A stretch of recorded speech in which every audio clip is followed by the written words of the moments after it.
So today I'm going to share with you deal-making lessons from a live deal we're working on right now, things I wish that I knew a few years ago, and things that I know that my partner who are working with me on this deal right now wish he knew before he started. I know some of those things are going to really change the way that you look at your journey in business or buying businesses or anything entrepreneurship. Now, if you're new to this channel, my name is Moran Pober. I'm the founder of Acquisitions.com. Subscribe, like this video if you didn't yet. This channel is all about how to grow by acquisitions, by buying businesses versus starting them from scratch, which unfortunately most of the people out there on YouTube or anywhere else try to do, but no one is telling them that 99% of startups fail. I want to show you that there are millions of baby boomers out there who are looking to retire, who you can go and buy their businesses using their business assets and cash flow to finance the acquisition. So the first lesson you can learn from this deal that I'm working on right now is about the capital structure. With this world of deal making, of buying businesses, in many deals you don't need any capital whatsoever. And I wouldn't be as excited about the space of acquisitions, of buying businesses, if you needed a lot of money all the time. I've done it, and tons of my clients done it in Acquisitions University.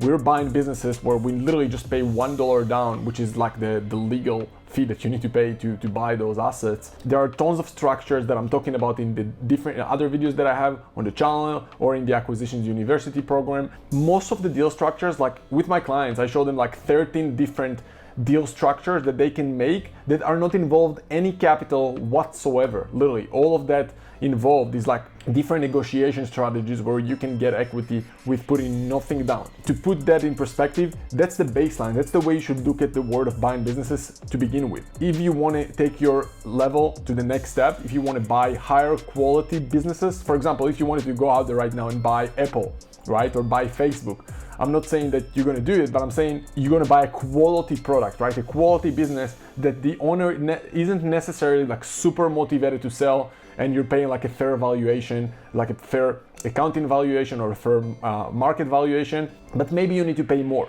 right? For those deals, you'll need more capital. You'll need what we call usually like some kind of an equity kick.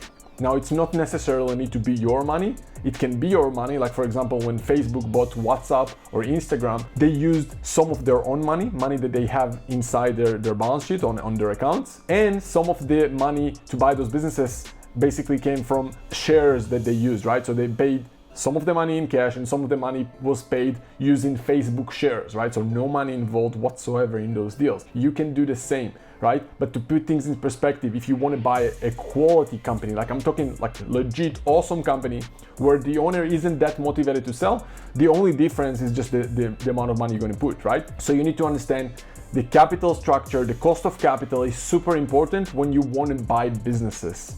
The second thing you need to understand is that some capital is more expensive than other capital. It really depends on the buyer as well, right? So for some of you, you'll tell me, hey, I got money, I got cash, I can put it into deals. For some of you, they'll tell me, hey, I don't have any money, I just do whatever it takes to close a deal. I don't care if I raise debt or equity or whatever, or some kind of combination, right? Some kind of a mezzanine or bridge loans, where it could be some kind of a combination of those things. But you need to understand that you gotta make those decisions based on what are your goals, right? For example, debt you can say is very cheap, right? Because I mean, some people will say cheap because you're not getting diluted with equity. Some would say it's more expensive because you're paying more, right? Because you need to pay the amount of the loan plus some interest, right? Depends on obviously the type of the debt that you're using. If you're using some things like asset lenders, sometimes you only pay the interest. Either way, you need to have those things in mind and figure out with yourself what kind of capital structure you are willing to use in that deal, right? Are you willing to be diluted? Or maybe you want to take more debt or more loans, you are okay paying the interest, right? Now, when you need to pay the interest on those loans, you need to figure out the business that I'm going to buy, can it pay back that interest, right? Do I have enough capital, enough cash flow to pay back that interest, right? So all those things you got to keep in mind, and you need to understand, am I okay being diluted? For example, if you need more capital to close the deal, you can say, I can raise some money from banks or traditional financing or any debt financing, but I still miss some money, so maybe I need to go for equity routes, right? Maybe I need to go and raise capital from VCs or private equity or private individuals, but they will want equity in the deal that I'm looking to buy. Am I okay being diluted? You need to ask yourself, right? Some people will say, hey, I want to close this deal no matter what. And I understand that having 20% of something is better than 100% of nothing, right? And tell me in the comments below, what do you prefer? What do you prefer? Do you prefer owning 100% of your deal, or are you okay owning maybe even just 5% but of a larger business because you know that you have the right partners around you who give you that capital, right? So tell me, what do you prefer? And everyone got their own criteria, everyone got their own different goals. There is no right or wrong here, just you need to understand where you want to be and where do you see yourself ending up with this deal. The third thing you need to understand is what is the return for the investors. When I'm saying investors, you need to understand that for me, I see you as an investor as well, even if you put no money whatsoever, because you are basically putting time, right? So investor can put time, can put money, can put resources. And whenever you're putting anything as an investor, if it's time, resources, money, you are looking for a return of your investment ideally first, and then return on your investment. For example, if I put like $1 million on a deal, first of all, my only goal as an investor is to get that $1 million back. That's what you need to see when you look for investors. Like, okay, how can I show them that I'll do whatever it takes to get them that $1 million back first? That's the first goal. The investor don't care about the 10, 20, 30%, whatever returns you promise to him, unless you show him there's a very minimal downside, or there is a downside, but you can explain the downside and the investor will take the decision, hey, am I okay with the downside to risk potentially a much larger upside, right? So you need to keep all those things in mind. There's a downside to each of those things. There's a return that an investor is looking to get. For example, for you, if you have no money whatsoever, it's okay. You need to think with yourself, what is the return on my time that I'm looking to get from this deal or from this journey at all, right? You need to think with yourself, what is the time that I'm willing to put? What kind of returns I'm looking to get? Is this deal that I'm looking at is worthy of my investment, of my time, right? Those are things you need to put into consideration whenever you're looking at any deal. Another thing to consider or think about is what the equity split is between those who put time, money, resources, right? For example, if you're looking to buy a business and you want different partners, let's say you want to raise capital, you want to bring resources or skill set of someone who potentially will run the business, you need to take into considerations all those different investments and start your negotiations with those different people on what kind of equity split are going to happen between all of you. So for example, if all you're doing is putting time and all you did, for example, is just found a deal, then you deserve a small percentage, right? Then you decide, hey, I'm willing to manage the business, the day-to-day of the business, then you deserve more percentage. If you went out there, you negotiated the deal, you raised capital, maybe even you're willing to sign personal guarantees yourself, you deserve more equity in the deal, right? You're also bringing maybe some equity kick, right? So for example, sometimes banks will tell you, hey, you need to put 5% to show me that you have skin in the game.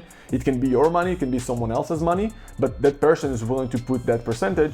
He deserves something as well. Whenever you come into negotiation, into any deal, alongside the other side of the table, ideal your partners, you are on the same side of the table and you're having a discussion. You're like, okay, what did you bring to the table for this deal, right? You just found a deal. Okay, here's what I think you deserve. You are going to run the business day to day, or at least manage the manager. Here's what you deserve. You have an experience in that sector. Here's what you deserve. You deserve more equity, right? Maybe you went to the bank, you negotiate with different banks, you get us great terms. Here's what you deserve. All those different things you got to take into consideration when you're getting yourself into negotiations on a deal. Some people think that because they downloaded whatever information memorandum from a broker site and whatever made an offer, for example, right? They deserve 100% of a deal. They didn't do anything else. They're not going to run the business. They don't have any experience. They didn't raise capital. Heck, maybe they didn't do any negotiation for the deal, right? Because the broker just told them, hey, if you're going to make that offer, you're going to get a deal here. So you got to take all those things into consideration and think with yourself, what value am I bringing to the table that is worthy of me getting some equity in that deal? Always keep those things in mind,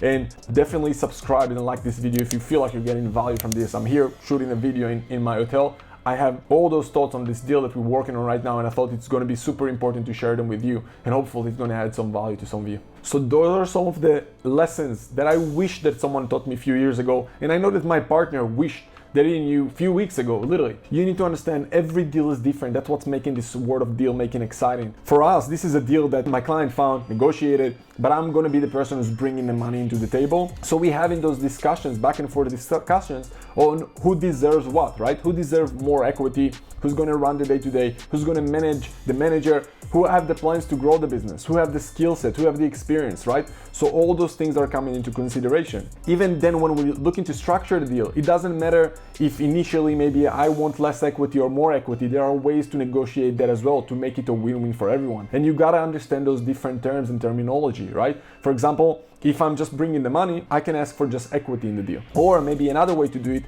is to get to create some kind of a loan to the business, get some interest on it, and then have some warrants to convert it into equity. And I don't want to overwhelm you with the details, but just so you understand that in any negotiation, there are different ways to make it a win-win for all the people involved in the deal. And unless you're looking at deals this way, it's like, okay, it's not just me, I have partners in the deal, and I want to make sure everyone wins. If you don't have that attitude, at least for me, it never worked. When I try to screw someone or make sure I win and he lose, it just won't work. Long term, it won't. I would tell you or suggest you that all the time, just make it a win-win for everyone. If it's a win-win for everyone, you'll find a way to make the deal work. If not, there are more other deals. So just skip that and have abundance, right? And have a sense that, hey, the next deal is on the way. Like someone said once, there are so many opportunities out there, it's like a bus, you just need to wait for the next bus, right? So that's the attitude you should have on the world of deal making, of buying businesses. And remember, it's all about the small details in the end of the day. If you're missing the nuances, you lack the details, you can make a lot of mistakes, and that's the last thing I want to see you doing.